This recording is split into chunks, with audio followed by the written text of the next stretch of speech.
Ова издание. Северна Македонија на граничниот премин со Грција. Експерти во Вашингтон за гласот на Америка по пристапниот протокол. Дополнително обезбедува гаранции за суверенитетот и територијалниот интегритет. Кој е рускиот интерес во кризата во Венецуела? Гласот на Америка објаснува. Останете со нас. Ќе ви кажам. Добро вечер. Ова е ТВ журналот Newsflash на Гласот на Америка на македонски. Јас сум Јане Бојаджиевски. Во веројатно најобезбедуваниот судски процес со децении во САД, како по животот на сведоците, но и на поротата, мексиканскиот крал на дрогата Хоаким Ел Чапо Гузман најверојатно ќе го помине остатокот од животот во затвор во Америка. Откако во Њујорк беше прогласен за виновен за шверц со дрога и други обвиненија. Ел Чапо се заврти кон сопругата, давајќи знак со палецот, откако поротата го осуди по 6-дневно разгледување на сите 10 точки од обвинението против него. Ваквиот епилог е голем успех на САД, бидејќи завршницата на 3-месечното судење го значува крајот на владењето на Гузман со картелот Синалоа, кој обвинителите го опишаа како најголема и најплодна организација за шверц на дрога во светот. Гузман најверојатно ќе биде осуден до животно во затвор со најголемо обезбедување во САД. Председателот Трамп ја повика конгресменката Илхан Омар од Демократската партија да поднесе оставка, иако таа се извини за незините коментари на Твитер кои беа оценети како антисемитски и наидоа на осуда и од демократите и од републиканците. Во неделата во неколку пораки на Твитер таа напиша дека произраелска лоби група во САД ги купува законодавците за да ја поддржат израелската држава. Поставувањето на табла со новото уставно име на граничниот премин Богородица е првиот чекор откако и официјално земјата е Северна Македонија. Наредната видлива промена ќе биде ажурирање на интернет страниците на институциите со новото име. Владимир Мирчевски од Скопје. На јужната граница на земјава веќе ја нема таблата Република Македонија. Од денеска ја замени нова, со новото име, Република Северна Македонија. На интернет страницата на Собранието, како и на владата, веќе стои Република Северна Македонија. Премиерот во денешниот јавен настап го употреби новото име. За владата на Република Северна Македонија се едни од врвните приоритети. Заради здрави граѓани, значи и посреќни граѓани. Денеска генералниот секретар на Алијансата пред почетокот на состанокот на министрите за одбрана на земјите членки ја пречека вице-премиерката на Северна Македонија Шеќеринска, која е прв министер од земјава што седнува на масата на НАТО. Министер Шеќеринска, Радмила, Министерке Шеќеринска, мило ми е што сте овде и што прв пат учествувате на министерски состанок на НАТО како поканета земја. Добро е што веќе не и сообраќам на вашата земја со многу долго и тешко име. Туку можам да ве викам Република Северна Македонија.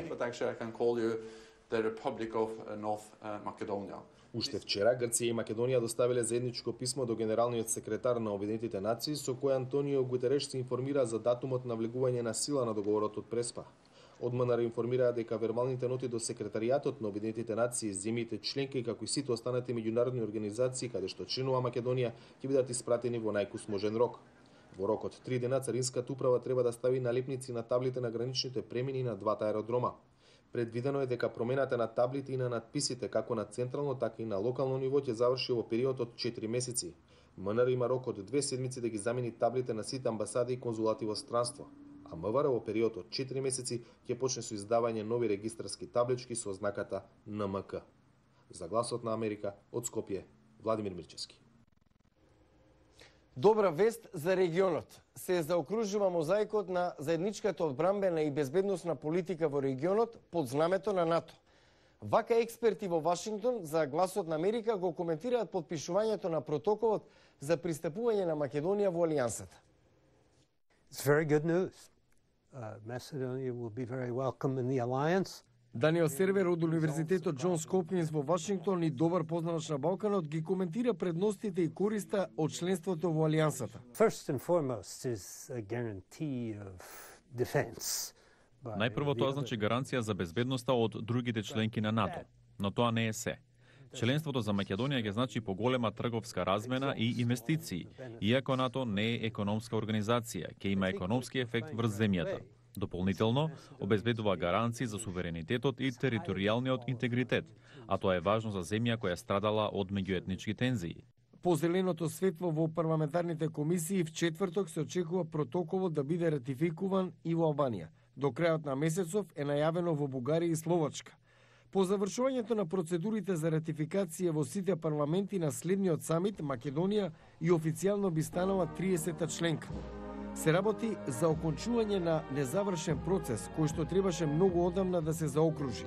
In general, the benefits are twofold, I would say. Генерално, бенефициите од членството се двострани. Една е безбедносната компонента како дел од воената алијанса, но исто така е важен чекор во правец на интегрирање кон Западот. НАТО секогаш бил дел од тој процес. Дамир Марушич е главен уредник во магазинот Американ Интерес, експерт за Балканот. Запрашан дали членството на Македонија во НАТО ќе го забави или одврати руското влијание, вели: I don't see that this is in any way going to put an end to Russian. Не гледам дека ќе биде ставен крај на операциите за ширење на руското влијание во регионот. Протоколот со НАТО е пораз за нив, но тие ќе продолжат се додека може да ги наметнуваат интересите. Затоа треба да се удвојат напорите за имплементирање на договорот од Преспа, што побргу Северна Македонија во НАТО и поттик за останатите во регионот да се придружат. Грција беше прва земја што го ратификуваше протоколот за членство во НАТО. А Њуз Флешот го завршуваме со вториот дел од серијата на Гласот на Америка за кризата во Венецуела. Руската влада објави ќе стори се што е потребно да го поддржи Николас Мадуро како легитимен претседател на Венецуела. Истовремено, обвинувајќи ги САД во обид за смена на власта со Хуан Гуаидо како преоден претседател. Кремљ бара начин да ги заштити геополитичките интереси во Јужна Америка. Зошто? Објаснува Рикардо Маркуина. На фасадата од зградата на Руското министерство за надворешни работи и натаму доминираат символи од советската ера. Карл Маркс ги гледа минувачите во центарот на Москва, а Ленин е присутен по улиците и во подземните станици. Но тоа е се што е останато од рускиот социјализам. Стариот идеолошки концепт не ја објаснува поддршката од Кремљ за Николас Мадуро, велат експерти. Путин позиционирует себя как... Позицијата на Путин е десничарски христијански националист. Во Европа Путин ги поддржува радикалните десничари и популисти, а во Јужна Америка ги поддржува левичарите, како во Куба, Ортега во Никарагва или Мадуро. Во Русија денес главната идеологија е антиамериканизам. Последните американски санкции против владата на Мадуро почнаа да имаат ефект. Извештаите наведуваат дека нафтениот гигант Лукойл ги замрзнал контактите со венецуелската државна рафинерија. Сепак нема голема трговска размена меѓу Каракас и Москва, потенцираат аналитичарите. Тие наведуваат дека армиската компонента е поважна. Эти отношения очень ограничены. Нема големи економски врски. Има голема оддалеченост меѓу земјите и е моште комплицирано за малите и средните бизниси да инвестираат, особено што венецуелската економија не е добра во периодов, а врз приватните компании влијае и недовербата во стабилноста на режимот. Ну, как раз военные интересы, возможно, самые важни. Армиските интереси веројатно се најзначајни. Во секој случај може би играат и поголема улога од било кои пари ако се инвестираат и потоа се загубат. Условите во Венецуела принудија милиони луѓе да заминат од државата.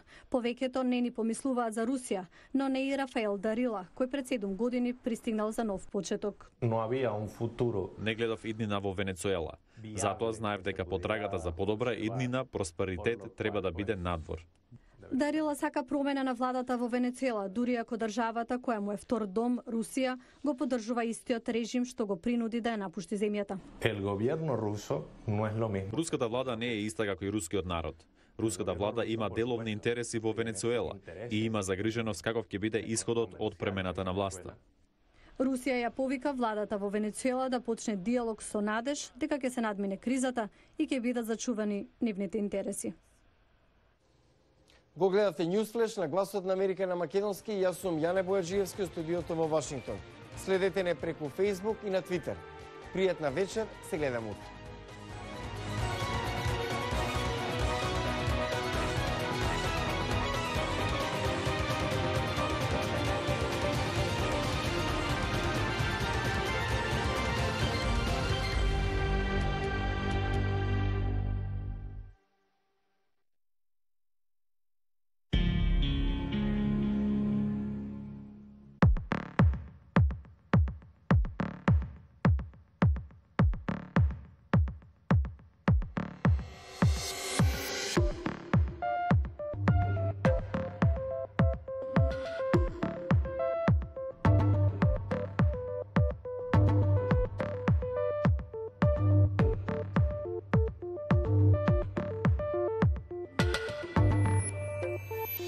Thank you.